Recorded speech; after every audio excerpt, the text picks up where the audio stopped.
কি হয়েছে? তুমি হঠাৎ করে এরকম বারান্দায় টেনে নিয়ে আসলে কেন? কিছু হয়েছে? বারান্দায় টাইনা নিয়ে আসবো না তো কই নিয়ে যাবো? হ্যাঁ, জাহান্নামের চৌরাস্তায়? তোমার সাথে যে আমি ঘরে বসে 2 মিনিট একটু শান্তিতে কথা বলবো সেই উপায় কি আমার আছে সুজন?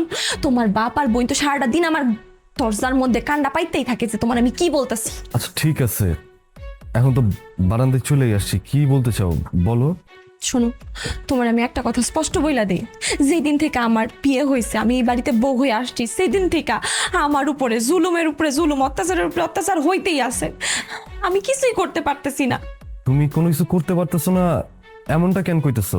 তোমার কেউ কিছু কইলে সাথে সাথে তো আমি প্রতিবাদ করতেছি, তাই না? হ্যাঁ, করতেছো, কিন্তু তাতে কি লাভ হইতেছে? তুমি প্রতিবাদ করতেছো, সাথে সাথে তারপরে আমার উপরে আবার তারা অত্যাচার করতেছে। শোনো না, আমি না এই বাড়িতে থাকলে পাগল হয়ে যাবো। আমার এই বাড়ির মানুষ মাইরা ফেলাইবো। তুমি আমারে নিয়ে অন্য কোথাও আলাদা হয়ে যাও। তুমি তোমার বাপ মারে আলাদা করে দাও, তুমি আমার একটা আলাদা সংসার দাও। আমি ওইখানে শুধু তোমারে নিয়ে থাকতে চাই, একটু শান্তিতে থাকতে চাই। কিন্তু তুমি কি কথা কইতেছো? তোমার মাথা ঠিক আছে? পাগল হয়ে গেছো তুমি? হ্যাঁ, আমার নিজের বাড়ি ঘর ছেড়ে আমি কই যাব? আমার বাপ মা আছে এখানে, বোন আছে, ওদেরকে ফেলায় আমি কই যাব? কিভাবে সংসার করব?